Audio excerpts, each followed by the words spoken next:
我的闺蜜给我的男神当了小三，并在我面前大秀恩爱。直到狗仔直播间爆料闺蜜与男神在饭店开房，闺蜜立刻公关，假意保护我，实则污蔑是我破坏了男神的家庭。她的粉丝骂我是侥幸朋友，更有私生饭朝我泼硫酸。她被众星捧月，完美隐身，我被万夫所指，绝望跳楼。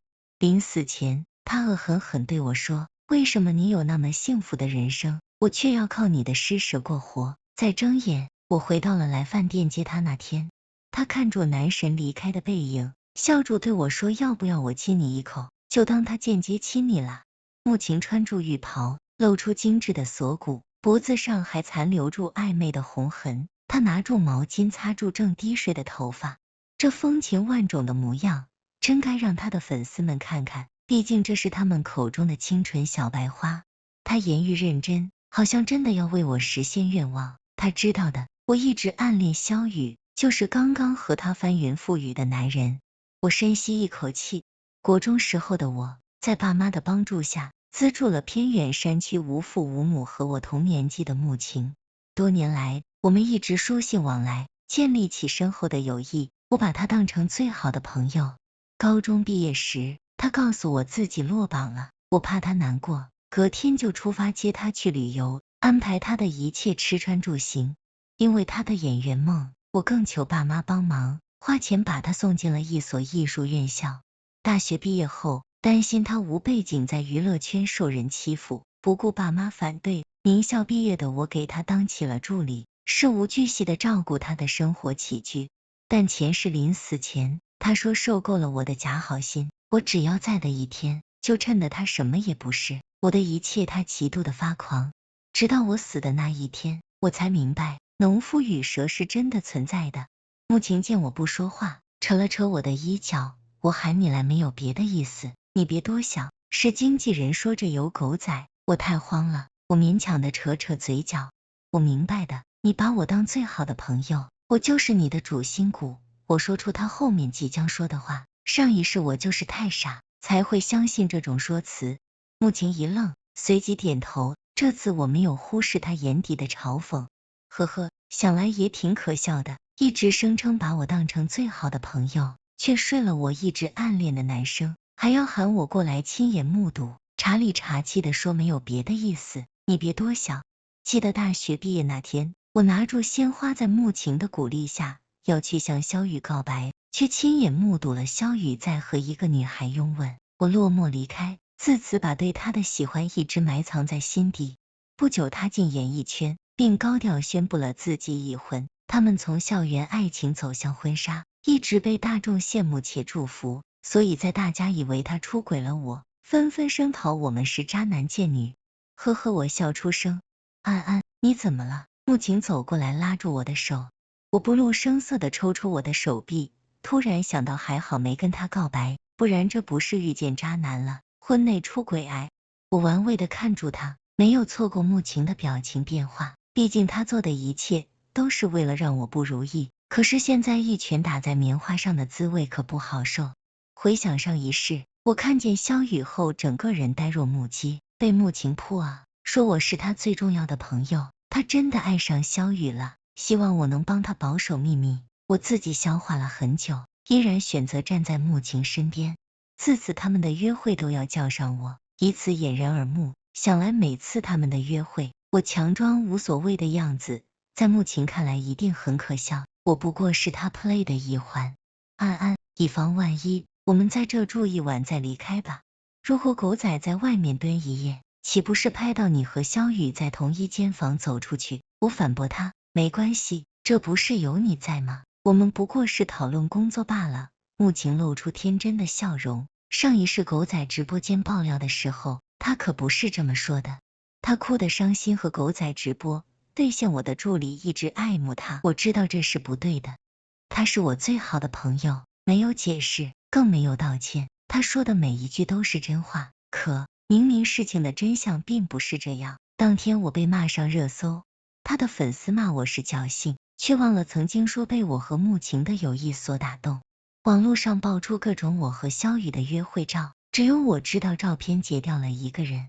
直至爆出我的暗恋日记，一页页写满了萧雨的名字，诉说住我卑微的爱恋。在吃瓜群众的眼里，他们不在乎真相到底是什么，我的日记满足了他们的窥私欲，网上骂我的声音更多了。更有甚者，不知道从哪里找到了我家的地址，给我寄花圈。家里公司也受影响，爸妈对我失望透顶，有了我执意要去娱乐圈当助理的事情在先，任我怎么解释都没用。我联络穆晴，却只得到经纪人的回复，你已经被开除了。我看到网络上公布，她即将出现在颁奖典礼，并提名了最佳女配角。我自嘲的笑了笑，谁也不知道那部电影是我帮她求来的。我想尽办法到后台，只为听她一句解释，她却在人的时候像看垃圾一样嘲讽我。我怎么会有你这样的朋友呢？不知廉耻。我绝望离开，却被躲在暗处的私生饭泼了硫酸。连毁容后，我一直躲在家里不敢出去，抑郁越发严重。他某天突然出现，看见你这样，我舒服多了。你能不能直接去死啊？我就再也不用在你的阴影下生活了。他笑得张狂，而我孤身一人，心底渐渐发冷。我不知道自己做了什么，让他这么厌恶我。可能对于他来讲，我的存在就是原罪。当我站在天台上跳下的时候，他正站在舞台上感谢他的粉丝朋友。这一世我定不会如你所愿。隔天一早，我和穆晴一起离开饭店，趁他拍摄广告的间隙，我打电话给于师姐。师姐，我有事需要您的帮忙。师姐欣然答应。当天下午，我坐在咖啡厅，看住坐在对面的狗仔。你要买下我昨晚拍的照片，看在于总的面子上，给你便宜点。买断，一手付钱，一手交货。我看住手机里的照片冷笑，上一世正是因为他曝光了这组照片，虽然明确拍到了穆晴的正脸，但是我也在旁边。穆晴的三言两句颠倒了黑白。穆晴电话打来，安安，你在哪儿呢？我不是说了今晚有个重要的招商会，你陪我去做造型，帮我参考参考。参考？我不过是一个他的提款机罢了。记得他刚来这座城市，穿着朴素，我想到自己一身名牌，心疼明明和我同龄的他，却饱受生活的苦。看他和我身形一样，把柜子里没摘吊牌的衣服一股脑全塞给他。从那以后，我只要去商场买什么都买2份。记得每次只要他说好看，我就刷卡把首饰、衣服、包给他买下来，因为在我心里，把她当成了自己的亲妹妹。我不止一次提议我们要穿姊妹装出门，她总是不动声色的拒绝。后来我才知道，她把同款的衣服、首饰、包包全偷偷卖了，她不屑跟我穿一样的。家里临时有事，我赶不过去，可能是因为我第一次拒绝她的要求，她竟然愣住了，一时没有反应。那你没什么事，我就挂了。那你晚上会来吧？你不在我害怕。当然去了，你放心，我忙完就赶过去。毕竟晚上给我准备的大戏，我当事人不去，多可惜啊。穆晴听到我肯定的答复，开心的挂断了电话。我正在做发型的时候，收来简讯提示，显示信用卡密码连续输入错误。看来是晴选好了礼服，我人不在，他竟然还要刷我的卡。曾经我担心他刚工作没有钱，就把自己的副卡给了他，但她现在已经是拥有100万粉丝的女明星，怎么会连一个礼服也要刷我的卡，就把自己的副卡给了他？但她现在已经是拥有100万粉丝的女明星，怎么会连一个礼服也要刷我的卡？不过是花我的钱，她不心罢了。既然这样，我当然不会告诉她，我当然不会换了密码。当晚，我和他出现在招商会上，周围人议论纷纷。穆晴最近势头挺猛的，据说那个 S 级项目电影有意找他聊。穆晴和那个偶像顶流真的在一起过吗？穆晴得意的笑，毕竟他最享受成为人群中心的感觉了。穆晴旁边那个女生也是演员吗？气质不错，他2个还挺像的能不像吗？他出道前拿住我的照片去整的容。听到这句话，穆晴极力控制自己的表情，但紧握高脚杯泛白的手却出卖了他的内心。他游刃有余和大家寒暄，他晃动住高脚杯，举止优雅，实则里面的酒一口未动。他向来如此，他和我说自己酒精过敏，对外却把我推出去帮他挡酒，说我就是他唯一的家人，他能依靠的人只有我了。不得不说，他是懂得捏我的。我从小衣食富足，却缺少家人的陪伴，他的出现填补了我心里的空缺。上一世即使他做了一些过分的事情，我也从不认为是他的错。如果他继续在我面前扮演妹妹的角色，我想我会被他拿捏一辈子。好在他觉得自己羽翼丰满，演够了，而我才得以认清。如今面对别人举起的杯，他再一次推我出去。我今天吃了消炎药，我小声对他说，我没错过他眼底的构意。你明知道今天的场合，是不是我做错了什么？你这样我很没面子的。他红了眼眶，许是联想这2天我的反应不正常，他又开始对我示弱，以此换取我对他的心疼。他知道的，我见不得他哭，但我已经不是曾经的我了。我声音不舒服，说完我咳嗽一声，拿桌上的水喝了一口。上一世的招标会，正是因为我帮他挡酒，他眼见着我被灌得不省人事，转头把我送上了制片人的床上。一切静止源于一句别人说我们长得像，所以他要毁了我，他要别人觉得我轻佻放荡，而他清纯依旧。当我清醒过来要报警的时候，他哭住跪在地上扇自己嘴巴子，说对不起，我不该带我来招商会，他没有保护好我，却要求我不要声张，说我不知道那个油腻制片人的背后是谁，我们得罪不起，还会让我爸生受影响，我妈妈的心脏病肯定承受不住。最后我选择忍住大转气。他制作电影，我眯住眼坐在沙发上，看住他和别人交谈，他们的目光时不时向我打量过来。我知道他开始散播我的谣言了，无非是说我为人轻佻，玩得开。我也想进娱乐圈，求助他来这场招商会，看看能不能傍上大佬。我看他洋洋得意的表情，我对他点头微笑，说吧，现在说的每一句都会变成回力镖，标榜向你。我看到那位制片和他不知道说了什么，他端住果汁朝我走过来，你喝点果汁吧。我拿过杯子放到了一边，笑话，上一世就是喝了加料的东西，无脑的是我不干第二次。看我没喝，他显得有些着急。我借口去厕所离开了，却察觉身后有人在跟住我。我一个侧身躲在了邻近的房间，我听住外面的脚步声，不自觉捂住了心脏。他们还真是大胆，这种场合要明目张胆的绑我吗？我恨自己终究是大意了，尽管我躲在这，他们找到我只是时间问题。灵光一现，我举住手机，用个人账号开启了直播。我只能赌一把了。我的账号偶尔会发布慕情的 vlog， 有些他的真爱粉丝关注我。此刻我看住直播室的几个粉丝，笑住说今天和慕情参加一个聚会，慕情一会过来和大家打招呼。我看住进直播间的人越来越多，我拿住手机走出去，不料正看见慕情和制片人在走廊激吻。找不到他，跟你也一样，我答应你。制片人含糊不清地说。慕情小声，我们别在这里。他推挤住制片人进了房间。我一愣，真没想到还有意外收获，随即小声的念叨了一声慕情。我赶紧翻转镜头，一边小跑步一边慌张解释不好意思，刚刚认错人了。刚是慕情啊，那男的谁啊？头发都没几根了。我家慕情宝贝不可能做出这种事。没听到他朋友说认错人了吗？我脱粉了，这他妈不是他还能是谁？我靠，大瓜啊，这不是那贼有名的制片人吗？不会慕情的资源是睡出来的吧？直播间争议不断，我没有解释，果断关掉直播。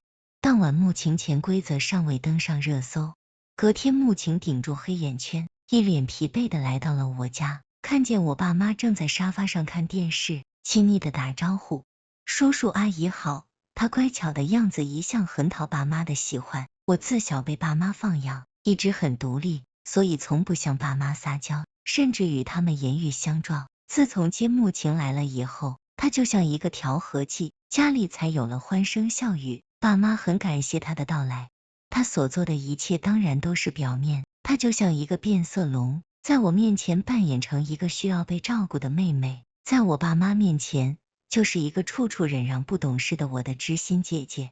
上一世他是怎么做的呢？我被制片人欺负后，他背住我独自来到我家，告诉我爸妈，我不择手段想进娱乐圈，搭上了秃顶老头，希望他们劝劝我。我妈当场气得心脏病发，随即发声全网骂我破坏萧与妈妈婚姻，妈家里对我失望透。但这一事，爸妈没有给他热烈的回馈，冷淡的说了句慕晴来了，随即回了房间。之前哪次爸妈不是拉住慕晴说上好久的话，他从来没受过这种冷落。看住吃瘪的慕晴，我站在楼梯口笑了笑。之前是我和爸妈沟通不到位，让他钻了空子，但这一事，我早早的和父母谈了心，也透露了当时跑去当助理时慕晴哭住求我不忍拒绝，但当下我已经有了新的规划。眼看住慕晴要上楼，躲在楼梯口的我深吸一口气，该我上场表演了。我狠狠掐了一下大腿，立刻腾出了眼泪。我小跑步下了楼，扑到他身边。对不起木木，我不该那个时候直播，我太笨了，都是我的错。我声泪俱下，说住我跪在地上，扯他的手来打我。你打我吧，我知道自己闯了祸，都是因为我，要不我去死吧。慕晴一脸懵逼，不知该作何反应。呵呵，浮夸派演技吗？谁不会啊？我这都是跟你学的。在我的一哭二闹三上吊折腾下，慕晴口是心非的说不怪我，我也摆明了我的认错态度。我砸钱撤掉了网络上的热搜。慕晴看住消失的词条，满意的笑了。但他不知道的是，这种热度的话题，往往挂在网络上几天，大家就会淡忘。突然全网删帖只会起反作用，让大家想方设法的求取直播画面，把这件事记得更清楚，锤得更牢靠。因为这件事，他有少量粉丝脱粉，更多的粉丝是在一遍遍帮他澄清，甚至 PS 出对比图，力证视频中的女人不是慕晴本人，真有够滑稽的。他一档综艺节目，因为这次风波暂停录制，这对我来说还远远不够，呵呵，这不过是一道开胃小菜罢了。慕晴和上一世一样，仗住制片人当后台，成功当选了 S 级电影图门的一个配角。进组的当天，我以慕晴的名义给工作人员和等在外面的粉丝订了奶茶和小蛋糕，粉丝递了手写信要我帮忙转交，谢谢大家对慕晴的喜欢。安安姐，慕晴姐姐什么时候出来呀？她还没开始拍呢，今天拍摄任务挺重的，你们别在这傻等了，快回去休息吧。不是早上就做好造型了吗？怎么还没拍？粉丝们纷纷提出质疑。我露出一言难尽的表情，拿住手写信离开了，把手写信递给慕晴，辛苦你了。安安。慕晴笑住说，眼底却不达笑意。他像过往一样拿过手写信自拍了几张，发到了社交账号上，配文真的很爱手写信，谁懂？随后把一封封手写信丢在垃圾桶里了。你不看看吗？有什么好看的？无非是无脑粉丝对住我吹彩虹屁，有这还不如送我点有价值的实用的东西。他见四下无人，一边吐槽一边拿起桌上的杂志。安安，你看这个手链真的好漂亮。我知道他想要我送给他，他向来如此，暗示我等我买给他，他再装作一脸惊喜。我扫了一眼，是挺好看的，我一会就去预约上。哎呀，这太贵重了，我会不好意思的。他一脸小人得志的样子。啊，你说什么？我自己买自己戴，你有什么不好意思的？我真的忍不住了。此刻他的脸五彩纷呈，明明很生气，却还要保持微笑，这真是我见过他最丰富的一个表情了。我暗爽。穆老师，到您了。工作人员敲门告知。慕晴拿住剧本，用笔左划一下右划一下，装作很认真的样子。其实这是他这么多天以来第一次看剧本。啊，怎么还要跳水啊？然后不出所料的挽住了我的手臂。安安，今天我有一场下水救人的戏，我从小就害怕水，你帮帮我吧，咱俩体型挺像的。不是，这姐们，要不你先看看那池子在说话呢，你在那水里站起来，水能到你小腿肚子不？真是无语，他妈给无语开门。我是无所谓啦，你还是问导演吧。他立刻跑去和导演撒娇，导演一脸的不耐烦。随后他打了个电话，心满意足的向我走过来。导演同意了，安安那就麻烦你了，咱俩谁跟谁呀？我乐意至极，但我没想到一场戏拍了80多条。我看向坐在监视器旁的制片人，不禁冷笑，很好，人齐了才好玩。Action 一镜83次，我在一次扑在水里的时候，岸上的穆晴嘴角露出一丝微笑，稍纵即逝。喜欢笑是吧？我让你马上笑不出来。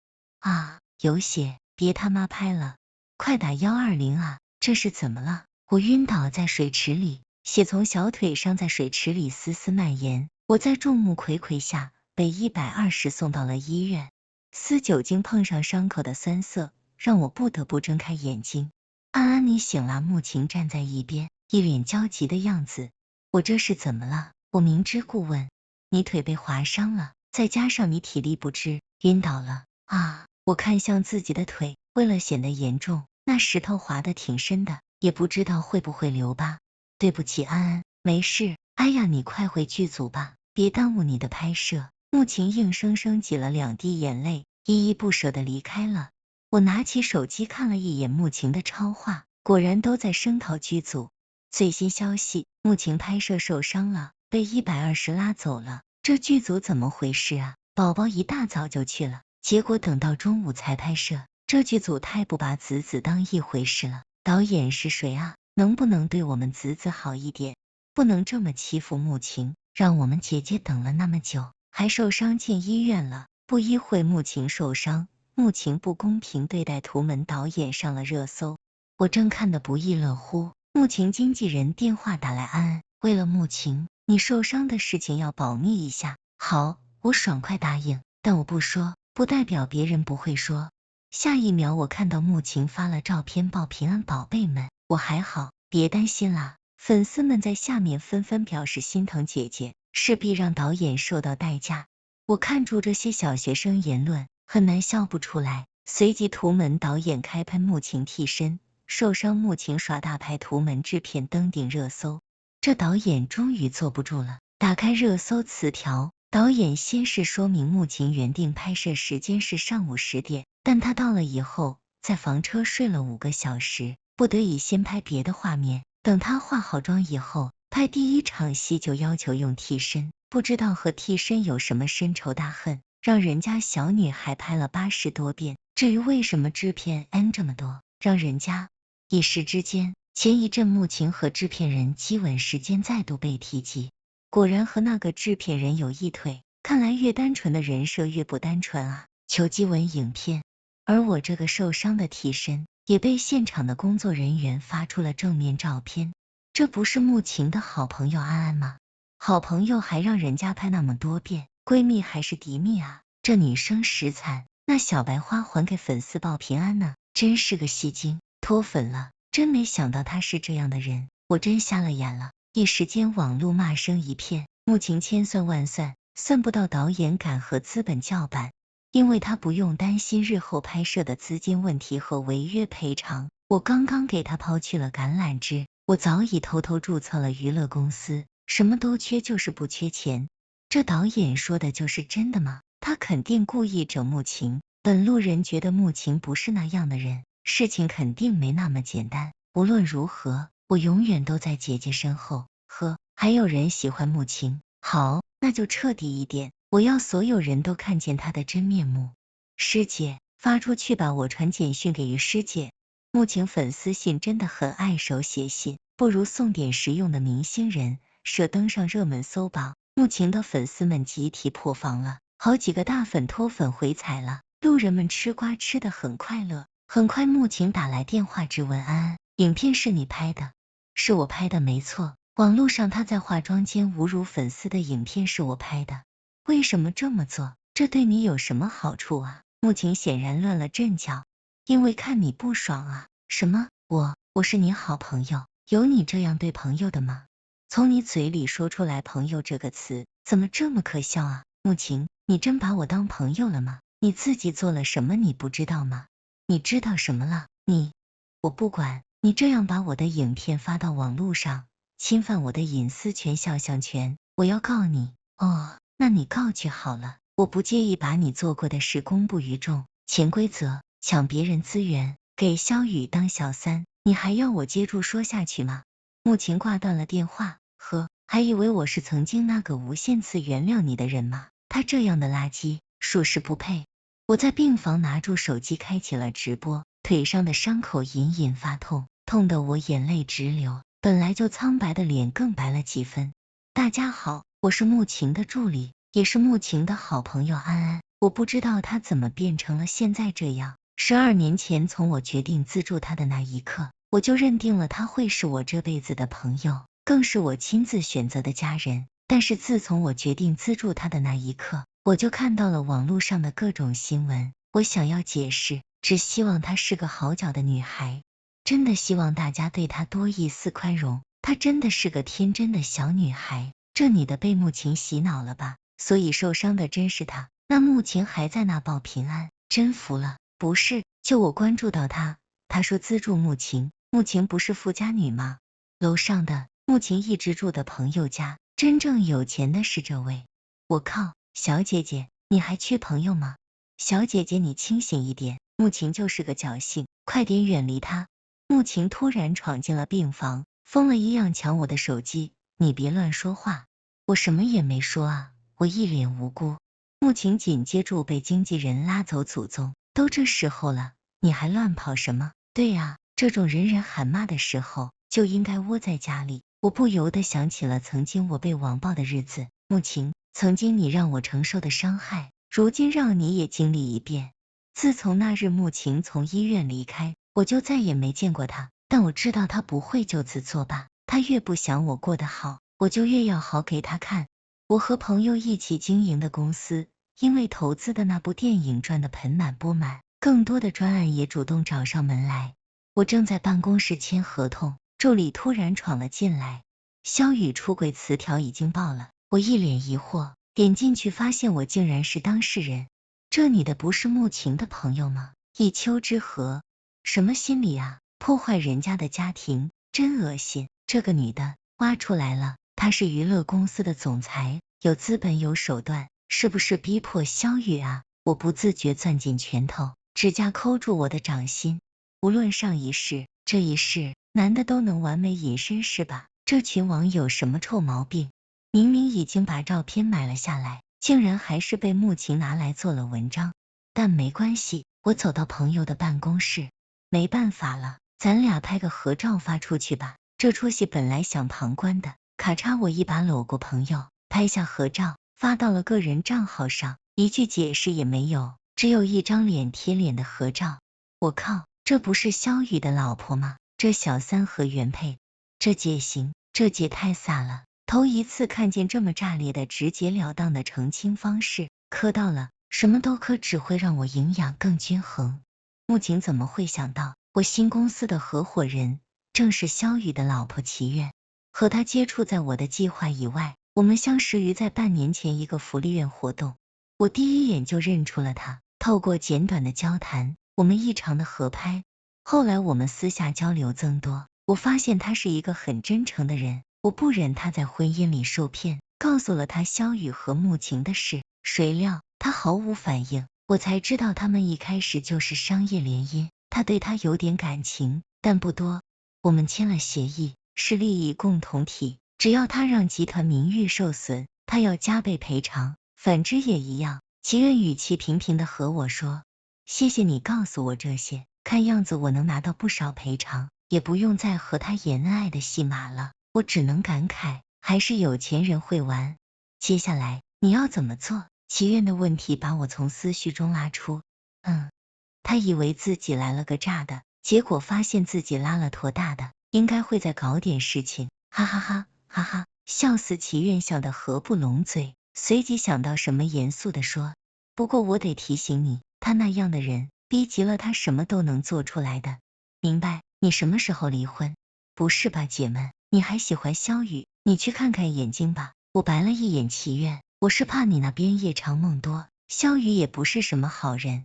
我这证据收集的差不多了，他既然让我戴绿帽，我当然得让他扒层皮。我俩相视一笑，网络上的舆论逐渐平息，穆晴却在这个时候联络我。我坐在沙发上，端起面前的咖啡喝了一口。穆晴没有了往日的光彩，她摘掉墨镜，眼底是粉底也遮不住的乌青，看样子最近她睡得很不好。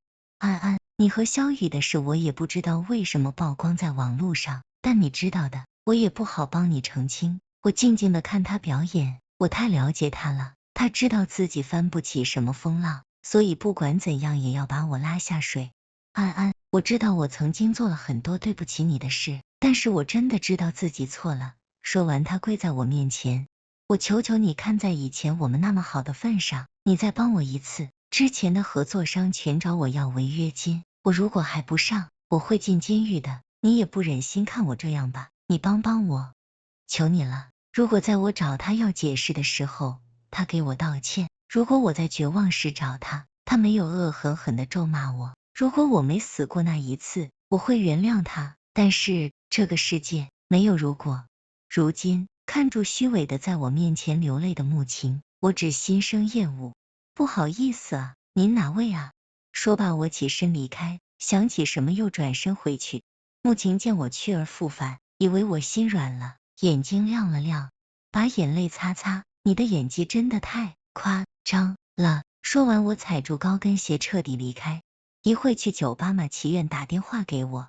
好啊，你先过去，我回趟家。说住我就往地下车库走。走了没几步，感觉后面有人跟踪我，我回头什么也没看到。突然眼前一片黑，睁眼醒来，我在一个废弃工厂的环境里，双手和双脚被绑住，一个男人正背向我坐在木箱上。我想悄悄起身，不料碰到旁边的货架，哗当一声，男人转过身，萧雨，怎么是你？我惊讶出声。我想过穆情会出手，但是没想到萧雨会帮他。你也别怪我，既然你伤害了穆情，那你必须付出代价。我这是在哪里？你不用知道，反正别人是找不到这里的。听穆情说，你暗恋我。我沉默不语。你但凡主动点呢，凭你的家世，我会和你在一起的，说不定我们会过得很幸福。萧雨自顾自的说住，呵，我当初眼瞎，你什么意思啊？说住，他向我走来，从兜里掏出一把刀。你别冲动，你这样是违法的，你已经在犯罪了。我害怕的往后退。犯罪？我家里会给我搞定一切，而你不过是出意外罢了。你真的那么爱穆情吗？穆情他不值得你为他这么做，值不值得用你说。穆情从外面走过来，甩了我一巴掌。你不是高高在上吗？你在得意啊？穆情嘲讽我。萧雨拉住穆情，手摸在他的肚子上，别动气，别吓坏了我儿子。我惊呆了，穆情竟然怀了萧雨的孩子，怪不得萧雨会出手帮他。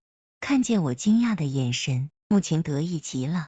怎么，看见我和你男神在一起这么幸福，你难受了？那你哭给我看啊！祝福你们，恩典天长地久。你少在那里阴阳怪气，今天就是你的死期。我实话告诉你吧，我恨透你了。有你在的一天我就不会好过。凭什么你生来什么都有？凭什么我要靠你的施舍生活？凭什么？这个世界既然这么不公平，就要让我来打破这公平。穆越说越激动。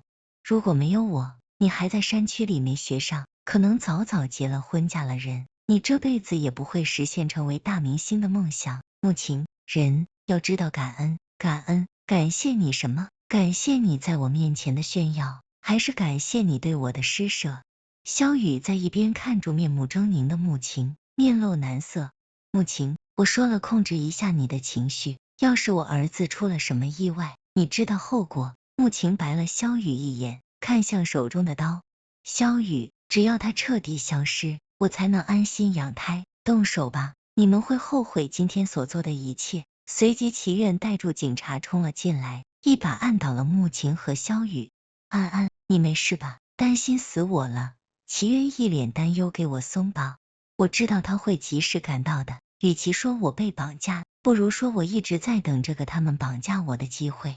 没事，得亏你送我的这个了。我摸了摸胸针，从穆情找我离开的那天，祈愿就让我随身带住这个改装后的胸针，内部有摄像头能联网，祈愿就是通过这个胸针定位到了我的位置。刚刚的画面直播出去了吗？当然，全国网友都看清他们的真面目了。任他萧雨家里再找关系，他们犯罪的事也板上钉钉了。我点点头，终于一切尘埃落定。穆情因为怀孕被判监外执行，虽然她犯了罪，但萧雨的家人顾及他肚子里的孩子，照顾他的衣食住行。但再次听到他的消息，使他疯了。据说他正坐在别墅的院子里喝住下午茶，一个人冲过来朝他脸上泼了硫酸，他惊吓过度，当场昏迷，到医院抢救。醒来得知孩子没了。萧雨的家人见他没了孩子，他还在坐小月子，就被轰出了家门。等警察找他的时候，发现他已经神志不清，把他送到精神病院了。我站在病房门口，看着穆晴形如枯槁，脑海里浮现出第一次见他，他扎住麻花辫，穿住粗布衣服，踩住破洞布鞋的淳朴模样。路是自己选的，如果不是他心底自生的黑暗，他现在还是光影下的大明星，而我也是他最坚实的依靠。他心存感激，而我为他骄傲，护他一世周全。可人呐，终究一步错，步步错。